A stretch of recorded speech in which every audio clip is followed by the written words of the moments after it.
3 slide बाकी शेवटच्या. या चला या. चला तिसरा कोण आहे? ममता नाते.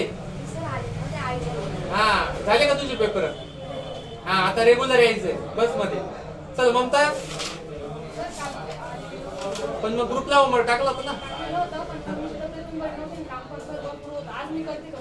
ते कारण नाही द्यायचे. चल बस करून टाक दोघे. नुसतं पाठांतर पण करायचंय. कर्मणी प्रयोगाची व्याख्या ना. या इकडे या दिसलं पाहिजे व्हिडिओ मध्ये तुमचा अभ्यास आहे. ज्या व्यक्ती लिंग पुरुष आणि अनेक वचन नाही कर्मणी प्रयोगाची एक भावी प्रयोगाचं उदाहरण ना.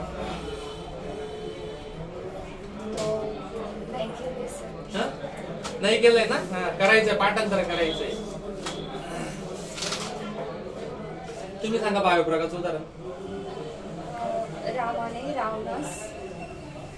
रामाने रावणास मारले. हे भावी प्रयोग काय आहे? पण भावी प्रयोग मध्ये कर्ता आणि कर्मणी दोघांना करता आणि कर्मणी नसणार तर कर्मणी नसणार तर तो भावीच राहणार. पण आता रामाने रावणास मारले हे उदाहरण भावी प्रयोगाचं काय आहे? कर्त्याला पण प्रत्यय असतो आणि कर्माला पण प्रत्यय. कर्त्याला पण प्रत्यय असतो आणि कर्माला पण प्रत्यय असतो म्हणून ते कोणत्या प्रयोगाचं आहे? भावी प्रयोगाचं आहे. कर्तरी प्रयोगाची व्याख्या सांग. क्रियापद कर्तरीची ना क्रियापदाची रचना कर्त्याच्या लिंग वचन आणि पुरुषानुसार असते. त्याला काय म्हणतात? कर्तरी प्रयोगाचे म्हणतात. चला व्हेरी गुड. करायचा अभ्यास करायचा आहे. चला